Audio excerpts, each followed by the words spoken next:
In this episode of Negative Modifier, we'll be playing the game Delta Green. Delta Green, by design, tackles various mature themes that may be uncomfortable or triggering for listeners. Listener discretion is advised. Hey, it's Charlie, Negative Modifier's Game Master. First off, thank you for giving us a listen. As always, expect something horrible to happen to the players.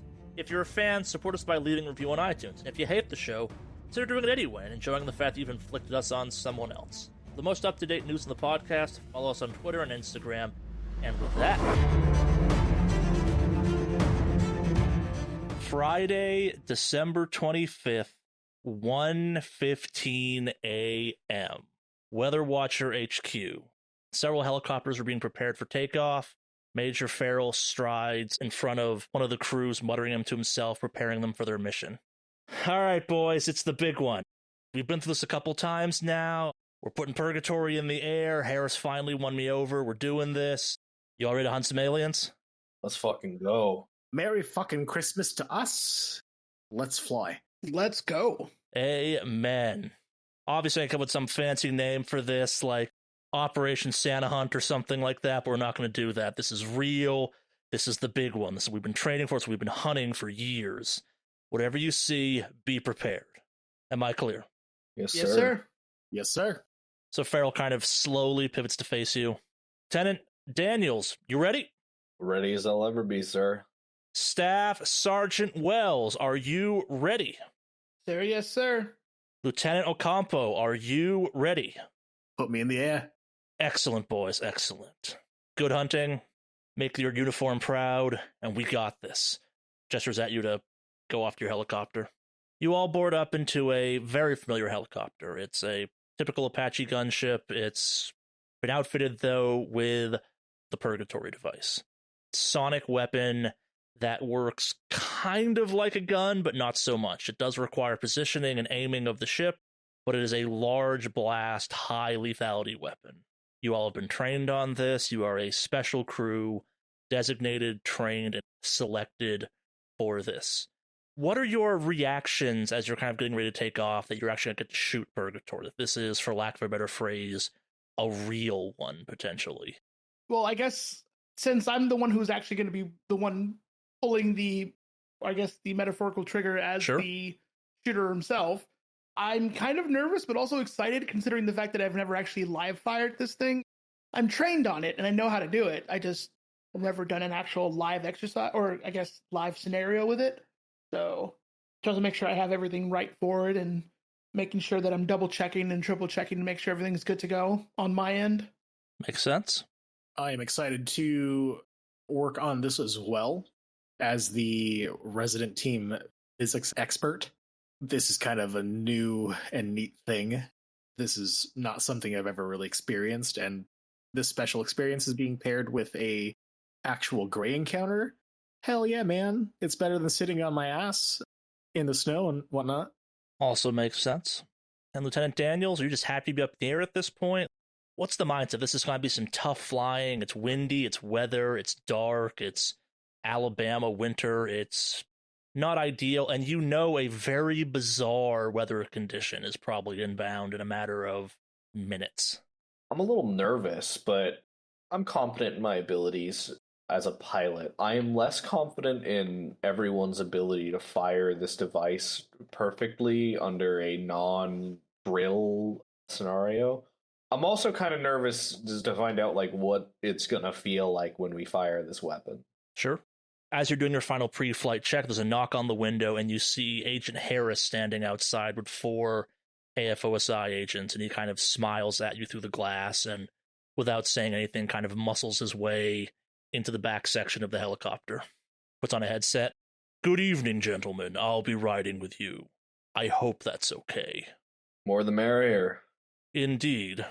Sir, yes, sir. Just heads up, this is super precise equipment, so if we are working, please, please, please do not interfere. Of all of us on this helicopter, I suspect I know the most about Purgatory's capabilities and restrictions. I'm just here to give the go-ahead if it needs to be fired. Am I understood? Copy that. Excellent. Kind of settles into a seat, kind of looks at you all.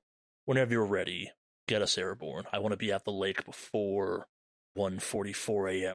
Yeah, if all checks are ready and we're green to go, I'll lift us off. All right. Don't worry, Cinderella, we ain't turned into a pumpkin yet. Let's go.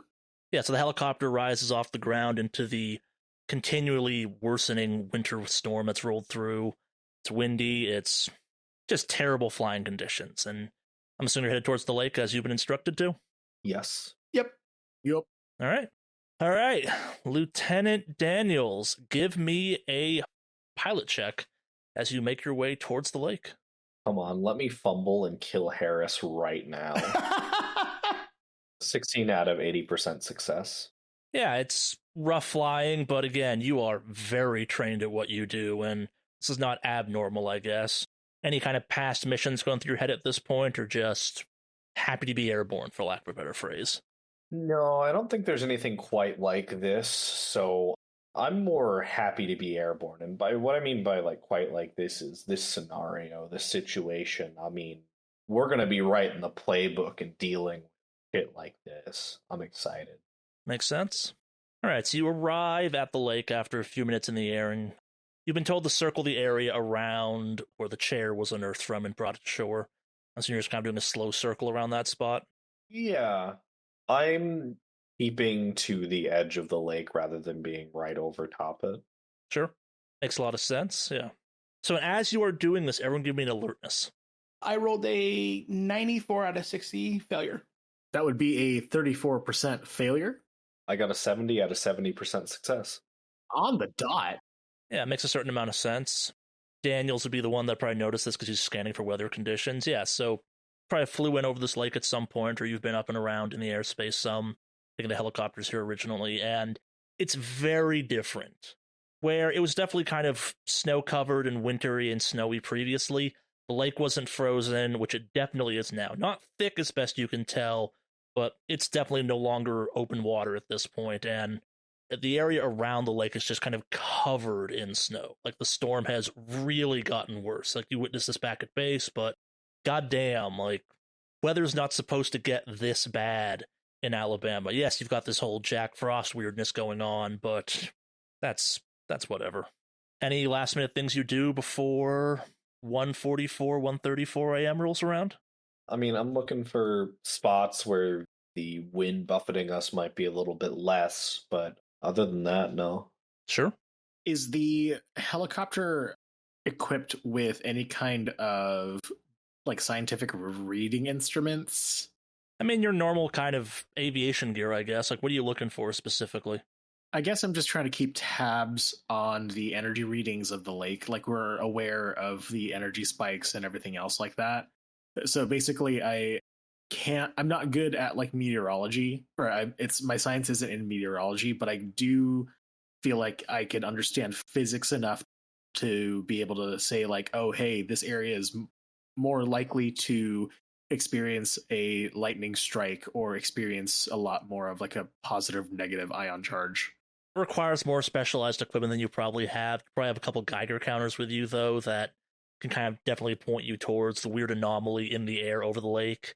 Again, you're in a helicopter in a blizzard. You're able to kind of do precision flying right now. Not the best, I guess. Like, maybe you can make a guess at where lightning might strike, but also that's pretty goddamn hard to do in the first place. Gotcha. So Yeah. if I can't do that, then I will just be supporting Daniels with my pretty solid search skills. Yeah. Just scanning the ground, looking for stuff. Scanning the ground, looking for any kind of movement, activity, something out of the ordinary that might signal like, hey, something weird's happening. Yeah, no, and give me a search while you're doing that. I have a 61% out of 53% failure. Maybe you see some movement and maybe just kind of brush it off as just foot activity from the various personnel working this operation. It's weird, though. Like, you definitely see from the air that you can definitely confirm that, like, base is emptied out.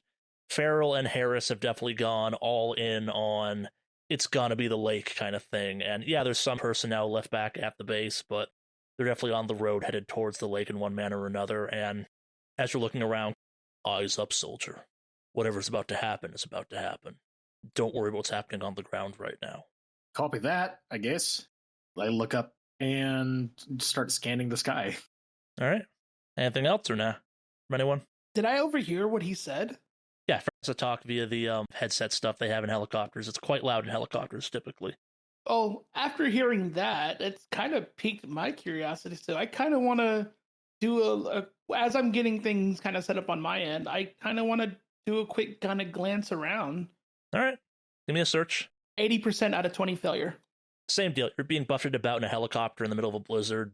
It's hard to keep track of things. Like, you have your night vision gear up there, which helps some, but still, any movement on the ground, you're pretty sure is just kind of Weatherwatcher personnel moving into position. But yeah.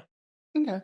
Well, pretty much after not being able to get a good view, I just kind of continue back on to doing my stuff then. And like clockwork, 1:43 a.m. arrives. First, a brilliant blue-white flash silently erupts in the snow and clouds over Crow Lake. It illuminates the entire in an instant and is gone. Half a dozen lightning bolts strike the earth around Crow Lake, specifically in the area that the shrine chair, dentist chair thing was unearthed from, and light the entire snowstorm blue. A brilliant aura hangs immediately overhead in a tall corona of blue light.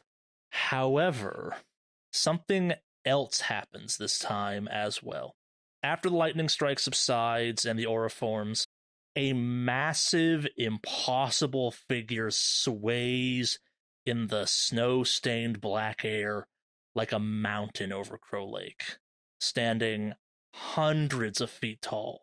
It has enormous black eyes that are filled with stars, its huge face is inhuman but grotesquely reminiscent of humanity, twisted in savagery and misery. A gigantic claw clenches into a fist, then unclenches. The snow gathers wispily in the air, billowing as it's pushed ahead of the massive splayed feet of this thing. Standing there is this giant, emaciated humanoid thing.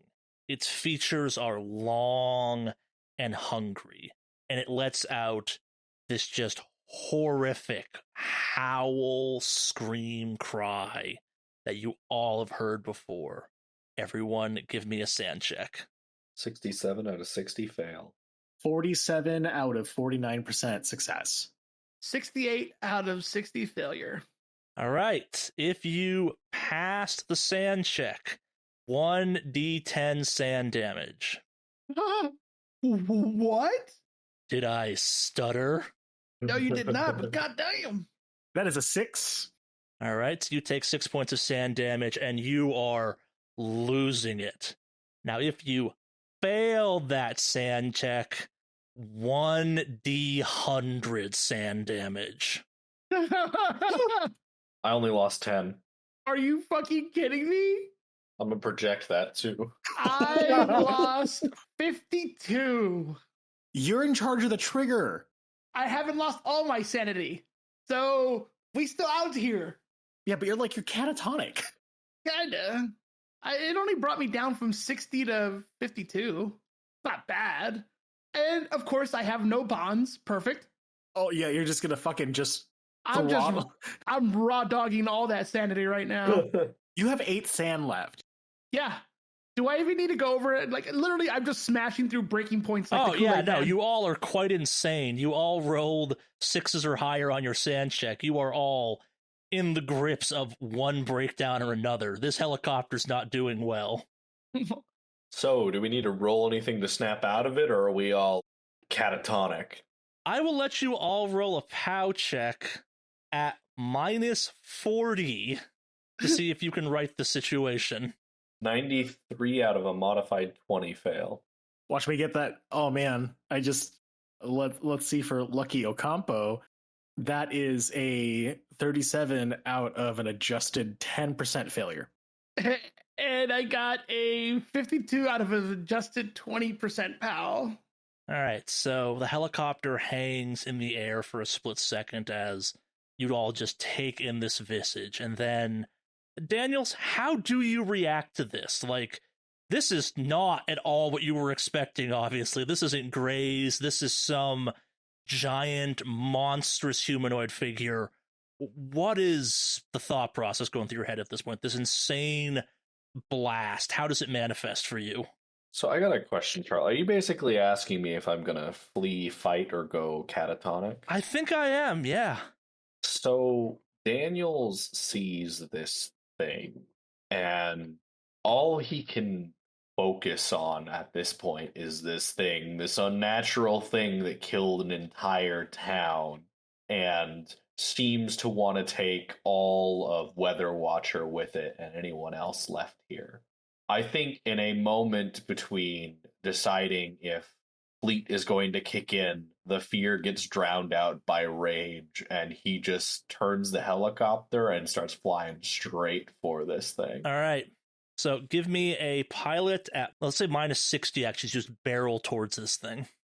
42 out of a modified 20 fail. All right. So you're making your way towards it, but like it's somehow you're kind of leaning on the stick wrong or something. You get a little bit too close to the ground, and the last thing you remember before your helicopter gets smashed to the ground is the force of something leaping almost 30 feet up into the air from the ground to collide hard with the side of your helicopter as you come crashing down to the ground. Everyone give me a luck check. 88 fumble. Ooh! 81% failure. 59 out of 50 failure. All right. The helicopter hits the ground hard. The lucky of you are killed on impact. Ocampo, Wells, you kind of slam your heads hard into the side of the vehicle and are mercifully dead on impact.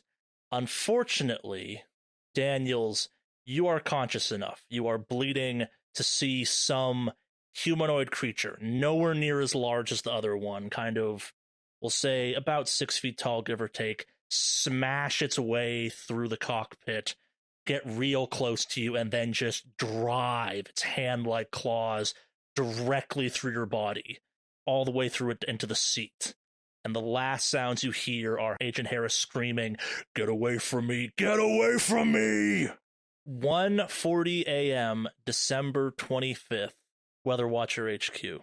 I'm assuming a Schuler, like an alarm of some kind you had for your watch or something, has gone off, and you realize that the event is approaching. You have minutes to get to your prepared, kind of safe, reinforced trailer, if you will. And this will mean leaving Captain Luckman on this chair throne thing all by himself as the weather gets worse, and knowing that there's AFOSI agents and worse out there in the dark. Have a gun. I was able to navigate or negotiate myself a gun. You do have a gun. This is true. So, Schuler, Merlo, what do you do at this point? Schuler looks to Merlo and says, "All right, we need to go. Come with me now." And he starts running if she follows or not. I follow along. I mean, what else are you going to do? But I also look at Luckman like, so I'm like conflicted. I imagine you did not tell Luckman about the space. No. So Luckman hears that and he like whips his head around as much as he can, because I'm going to imagine he's like fully restrained to the chair, and he just sees from his peripherals that Schuler has just bolted, and Merlo is having a hesitating moment and is also leaving as well. I didn't leave yet. I'm like doing that like shuffle where I'm like, but like I haven't left yet. Okay. So I'm still there, yeah. So Luckman just sees Merlo just having like a hesitating moment, and he just has like the most ghastly look of utter betrayal he's ever had his entire life. And he starts just kind of freaking out because it's happening and people are just now running. And he just kind of pleads, just no, Merlo, please don't let me die. No, what? No, you said I wasn't going to die. You said you were gonna make sure I wasn't going to die. What are you doing? Merlo, please stay, please, Merlo. And so I look at Schuler, who's run off already at this point. I look back at Luckman, and I run over to Luckman, and I try to take off like any like restraint, because you said that Luckman's restrained down. Yeah, he's held down by the cables that came out of the shrine and embedded into him, yes. Okay. So the tool that we used to cut the things, how long did it take us last time? Quite a bit of time. You can go about trying to do that right now, but it's going to take more time than you have before the event kicks off. It was like a couple hours. Yeah. Okay. So I look at Luckman, and I'm like, okay, I'm not leaving. And I start looking for like Well, I guess I'll start working on trying to cut the cables, but I'm going to have the gun nearby in case I need it. Sure. So I'm just going to start, like, I look at Luckman and I'm like, this is going to take a while, I know, but... No, don't even, like, oh shit. The rifle. Grab the rifle, give me my pistol. So I run over, as soon as Luckman says that, I run over to grab the rifle and the pistol and I bring it over to him. Makes sense. I motion to take the pistol just because I can't operate a rifle with being stuck to a chair. You have two hands, but like you're still kind of limited in your mobility. But yeah. Oh my god, thank you. What's happening? Is it happening again? Where's Schuler? I think so, but it doesn't seem like it's happening here because I don't see, like, I mean, these are tents and you can tell if there's lightning above the tents, obviously, right? And it has not happened yet. Okay. So, like, yeah, it's starting to happen, but whatever's happening is going to happen, and you're my friend. I mean, if it happens, it's happened every time so far at this time of night, but... Yeah, I'm just operating on the assumption it's going to happen because it's happened back to back so far, and I have no reason, as a scientist, I have no reason to believe that my hypothesis of it happening again would not be true this time. No. Logic dictates it's going to happen again, probably. Yeah. So I will, in the meantime, then just kind of like bunker down where we are and try to get ourselves, like, I guess, covered as much as we can. So, like, if there's any doorways, I'll put stuff in the way and just kind of bunker down, essentially. Sure. What the fuck happened to Schuler? I don't know. He's gone. Fuck. All right, so the scene is the two of you outside at the chair or bound to the chair, and Schuler is running across camp, correct? Well, the chair's inside a tent, though, right? Not outside. Yeah, not Okay. outside, but yes, you are more exposed than if you were in a trailer, though, correct? Yeah, I guess so. Just a tent. Yeah. All right. Schuler, give me an athletics. Sure. Do I have any bonus since I was watching the time carefully to make sure I could get there plenty of time? You get to make a test for this. Oh, it's not going to be great. Actually, a 30 out of 33 success. All right. Nice. Nice. Very nice. He was ready. He's running. That is enough to get there, yeah. So, Merlot and Luckman, though, give me an alertness as you see Schuler just kind of running hard across camp to get to one of these buildings. 93% out of 70% failure. Of course I would. Oh, are you kidding me? 33 out of 32 fumble. You don't see anything. The wind is getting real bad. The storm is buffeting around you. Like, panic is starting to set in some.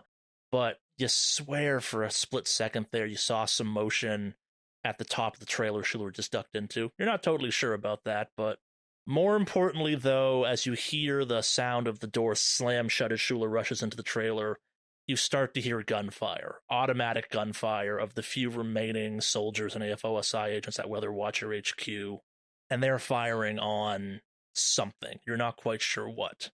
And then the sky erupts in the light show you're now so used to. You see the lightning, you see the aurora form, or the kind of glow of the aurora form, and something about this feels different. Unbelievably different. The howl, the scream, the whatever you want to call that sound feels maybe not closer, but like what emits it is more there than ever before. And, all right, you know the drill by now. The scream, howl, roar thing kind of erupts across Weatherwatcher HQ. Everyone give me a sand check. But we don't see it. We just hear it, right? You just hear it. Okay.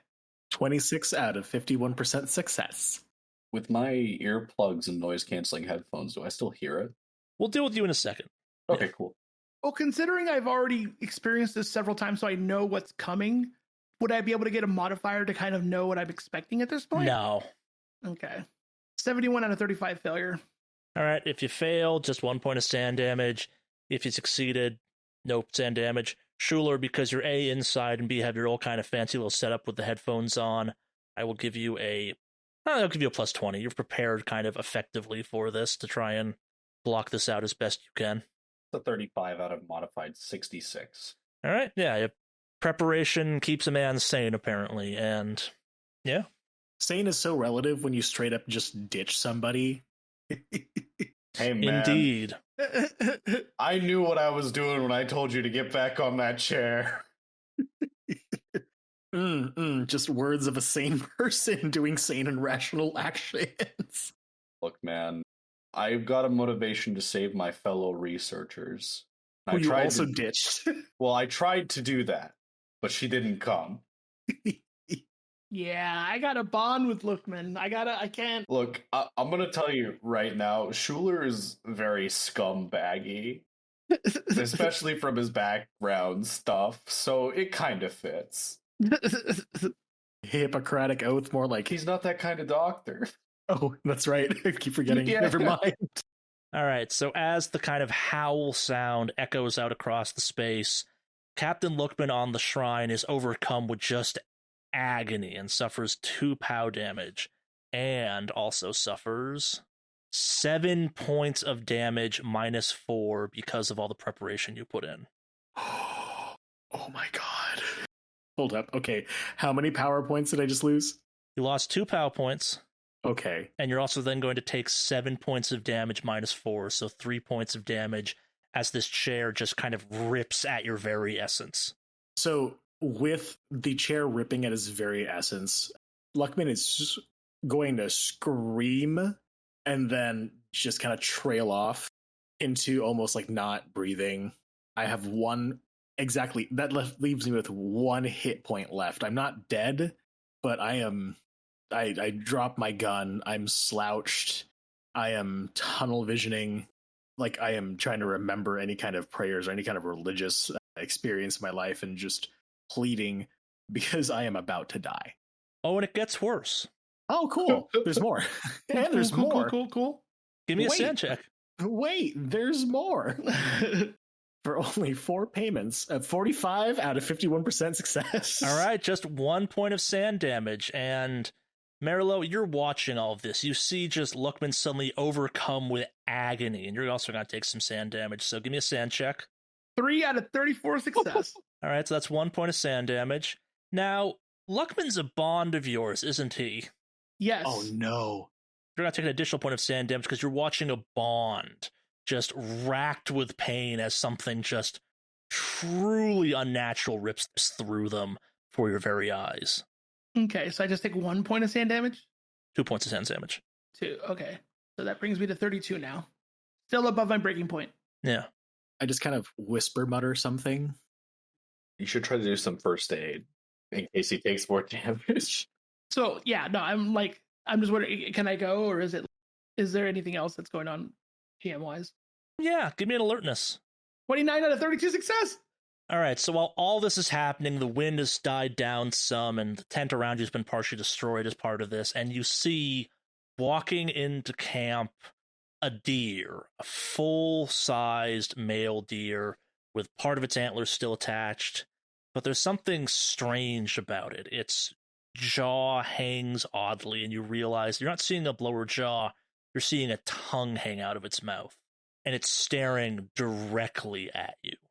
I run over to Luckman, and I'm double checking Luckman, but I'm also keeping an eye. I'm doing both, where I'm looking at Luckman to make sure they're conscious and okay, and I'm also looking at the deer to see if it's making any other movements. Oh, it is staring intently at you. All I can say is a very weak and raspy, I'm sorry. And I just kind of I lean in it's okay. We're going to be fine. It's okay.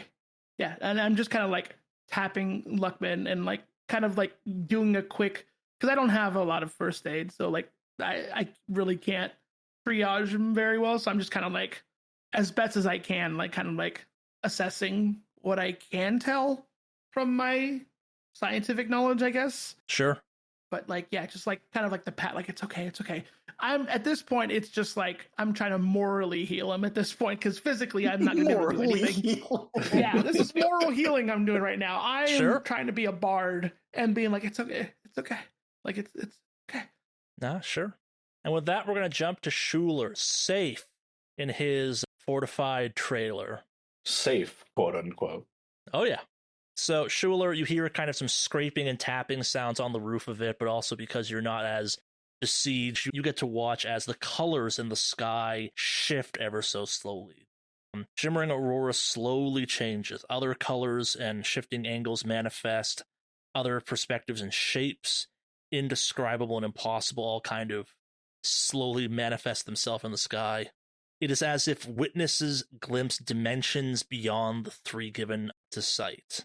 Half-seen currents of energy course from the shrine to the towering monstrosity. So you see kind of just like energy from where Lookman is attached to this thing just shoot off into the night towards Crow Lake.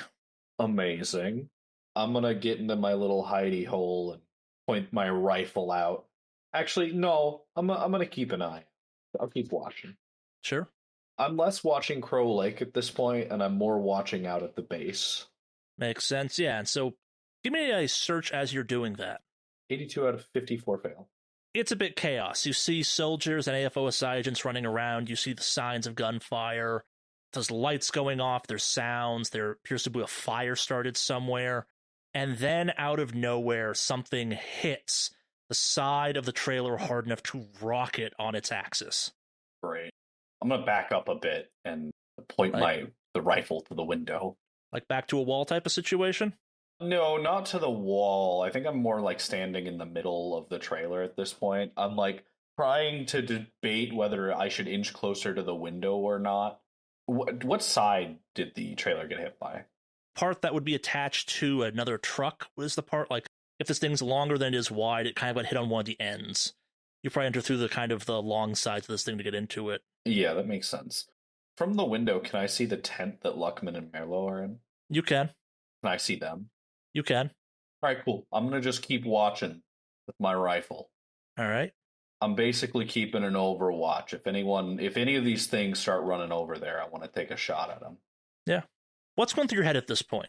Well, I'm really upset that Merlo didn't follow me, and I don't think it's an inconvenience. Because if Merlo hadn't followed me, I'd just be hiding right now, and I would let this whole thing ride out. But because Merlo didn't follow me, I'm feeling obligated to keep an eye out from this window in case anything tries to get to them.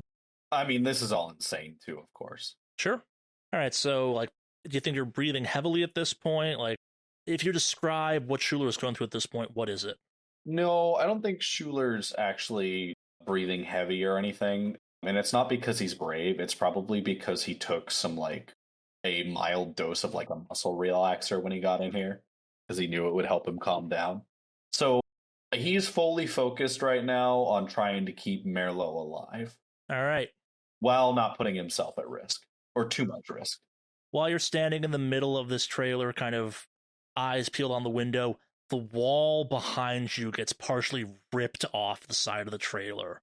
And a humanoid figure, about 6 foot, a normal human size, steps through the opening behind you and just lets out a horrific howling wail. I'm going to shoot him.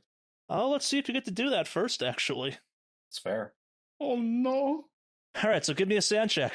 76 out of 46 fail. The howl gets into you and causes you to immediately suffer a bit of a mental breakdown. Like, it is primal, it is hungry, it is horrific, and this creature slowly makes its way towards you. Give me an alertness while it's slowly making its way towards you. 18 out of 38 success. As you get closer, you see that its stomach has been partially split open. Some, not organs, but maybe like an umbilical cord of some kind dangle out of it, and you realize whatever this thing is, now it used to be Amanda Thorpe. I tried to get rid of this! And with that, we're going to jump back outside to Merlo and Luckman.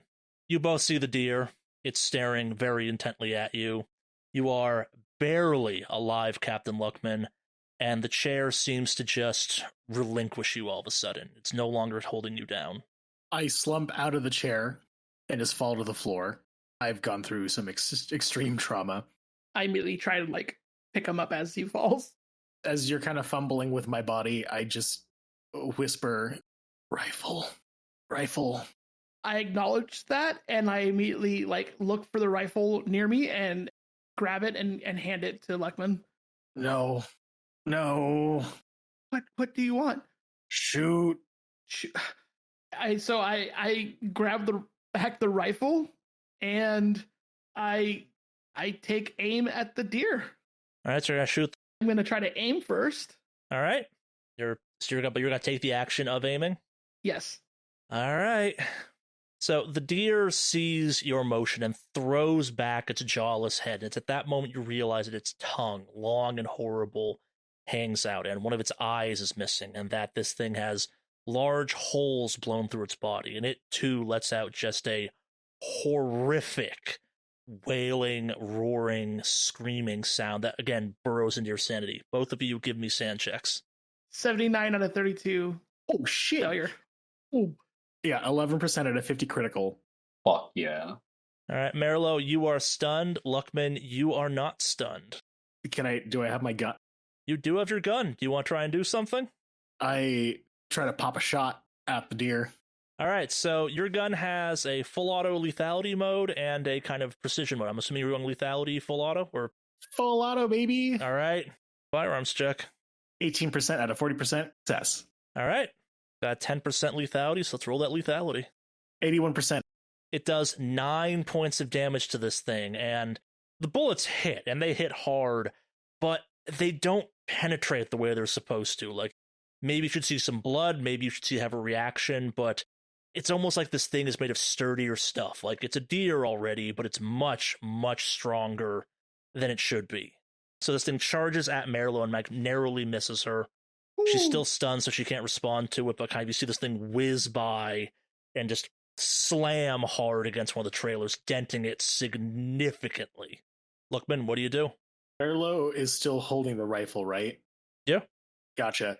I kind of grab the rifle and use that. I mean, I don't know if Merlo lets go or if she's still holding on to it. If she's still holding on to it, I mean, guess you can fire again with the one you currently had. Oh, okay, cool. I guess it's like that one scene from Ghost where I just kind of get behind Merlo and just kind of do whatever the heck. Fair enough. Because she's not really letting go. I'm guessing she's still a little bit stunned. So I aim and I pull the trigger and whatnot. I don't know if the loud gunfire is going to help snap her out of the shock, but I'll be firing a la Ghost. Sure. That is an 87% out of 40% failure. That is too awkward for me to successfully fire. Yeah, shots go wide, the thing kind of rights itself. And good news, Merlo, you are unstunned this turn. Bad news, because you were stunned, you lost your aim action on that one. What do you do? Okay. Remember, running is always an option. Oh, I can't leave Luckman behind. So, I want to bait the deer to slam into the chair thing. So, can I position myself in front of, the chair, if you will? All right, so you want to kind of prepare a dodge almost to kind of give yourself a chance to... All right, yeah, I'll say you do. I'll give you even a plus 10 on that. All right, so technically, could I use my athletics since I'm, preparing and everything ahead of time? Yeah, I'll let you use athletics instead of... Yeah, that's fair for that one. I'll use athletics for that. Okay. All right, so this thing again kind of whirls on you, just angry and hungry looking, and once again charges at you. All right, I'm going to roll my athletics. Yep. Come on, all these years of working out, let's go. Yes. 14 out of 50 success. I got bad news. What? It's not enough. What? And this thing slams into you with its horn for 9 points of damage. Oh, well, I'm dead. Dead? Dead. I had 6 health left. All right. So this thing just slams its horns through you, and kind of the viscera slowly drips down its face as it kind of plants a hoof and then slowly tears part of you in half. Its tongue hungrily kind of lashes out, pulling small chunks of your meat into its mouth as it chews. It slowly whirls on Lookman, still hungry. Did it do any damage from getting hit by the fucking chair? It didn't hit the chair, it hit you. But I was standing in front of the chair. So you didn't get out of the way enough. Oh. So it blackjacked you. It got a 19 on its success, and you only had a 14, so it beat your dodge. Oh, because it's high. Okay. Yep. Gotcha. So, not to be shady, but thankfully, I guess I didn't have Merlo as a bond, so I don't suffer any sanity damage. I stayed for you. I know. Speaking of that, give me a sand check now that you've kind of fully grasped as to what the hell is going on here. Oh yeah, I was kind of like pseudo. I have adrenaline keeping me alive at the moment. 27% out of 50 success. I am a seasoned veteran, baby. I get in for free at Knott's Berry Farm. Go. Let's go. I feel like All you right. should be attuned to violence at this point, considering you just saw me get completely fucking destroyed by a zombie deer. All right, Lookman, you see Marillo get partially kind of torn in half. This thing is eating chunks of her. Give me an alertness. Alertness. 35% out of 70% success. It's not alone. There are other creatures slowly making their way into camp. You see what may have been humans at one point. You see several small animals. You even see a couple other deer and what appears to maybe even be a bear on the outskirts of camp making their way towards you. What do you do? So I'm looking at Merlot, just absolutely gored, and this thing that only has half a jaw is like just eating or trying to do its. Man, I now have that mental image of like this deer without a lower jaw just trying to consume fucking Merlot's viscera, and how funny but awkward and just disturbing that is, mixed in with the fact that like that's an herbivore, dude. That shouldn't be doing that. And there's more things out there. Hold up. I'm just going to do a little luck check just for myself. All right, cool. I grab my pistol and I point it towards my head and I fire. All right, give me firearms. Is it going to jam? Oh my God. 57% out of 40% failure. Don't tell me it like jams or like I miss. What the fuck? As you have the gun up to your head, give me a POW check. That is reasonable. Sorry, give me a POW check at plus 20. Okay, question. When I took the POW damage, that's out of willpower, correct? Not like my actual POW score? No, that's on your POW score. Oh, okay, cool. Damn, that's rough. All right, cool. That's a plus 20? Yep. All right, baby, that's a 97% failure. You suddenly start to feel yourself being pulled up into the air, off the chair, as though you're floating. Okay, and?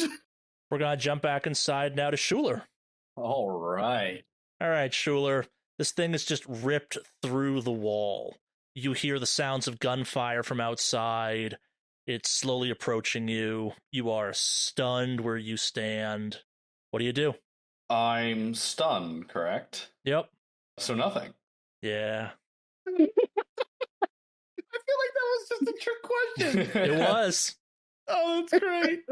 All right, so this thing kind of lunges at you and gets you with its claws, dealing 5 points of damage, just tearing into your flesh. The good news, this snaps you out of it. The bad news, it has just ripped a pretty major chunk out of you, I assume. Yeah, that's half my hit points. What do you do? So it's point blank with me now. So Yep. I'm gonna shoot it. All right. And I think being point blank gives you a plus 20 to hit, right? Yep. I don't think it's gonna matter, because I'm very bad at this.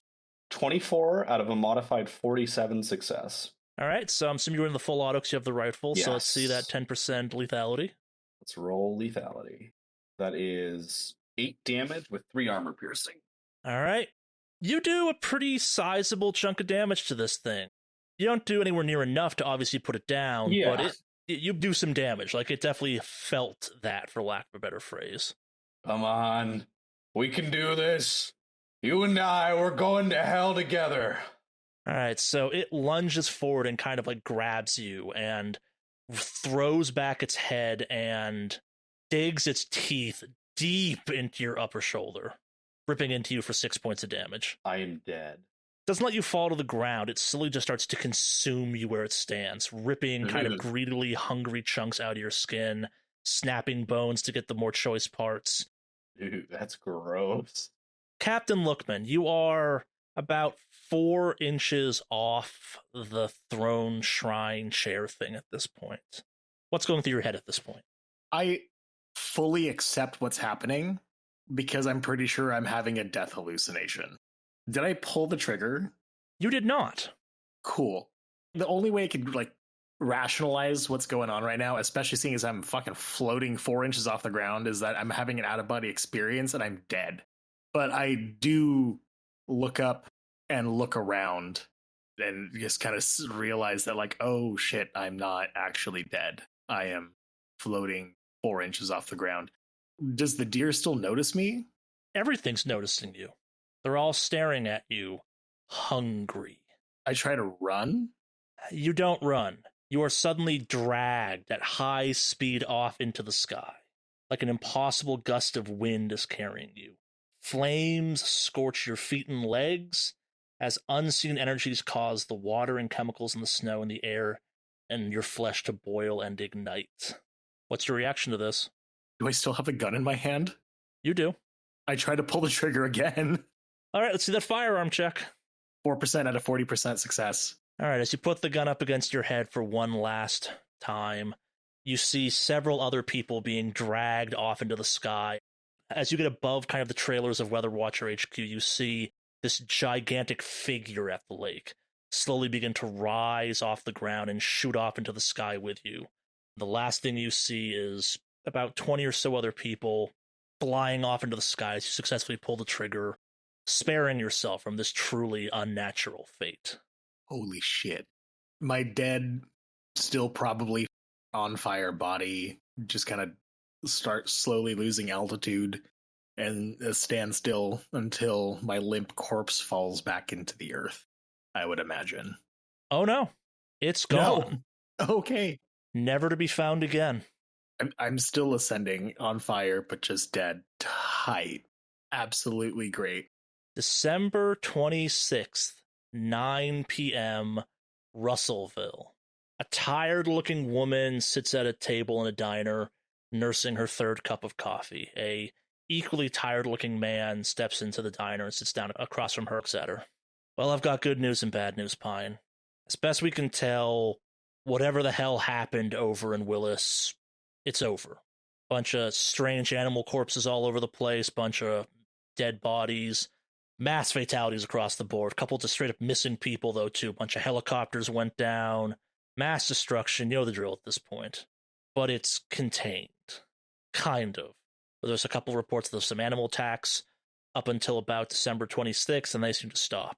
It's strange, though. There have been reports of, like, zombie animals, or, like, it would appear to be deer and bears and other stuff that seem to crawl out of the grave, as some of these people put it, all over the place. That's kind of fallen in their spots.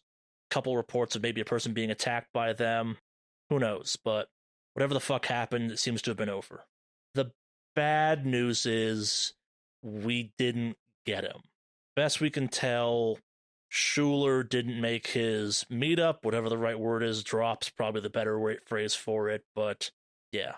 Good news, Harris, Farrell, confirmed dead, so that's at least one majestic asshole out of the mix for us, but yeah, I think it's time to head home.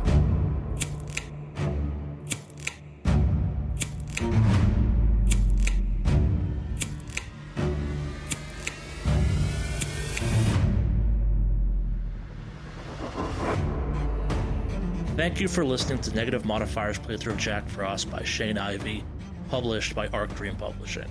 We do hope you enjoyed our time in Willis, Alabama. If you'd like to support the show, please consider leaving us a review on your listening platform of choice. If you feel so inclined, you can also become a patron over on our Patreon. You can also join our Discord server or follow the show on your preferred social media platform. As always, your listenership is more than enough, and we do hope you enjoy whatever we wind up playing next.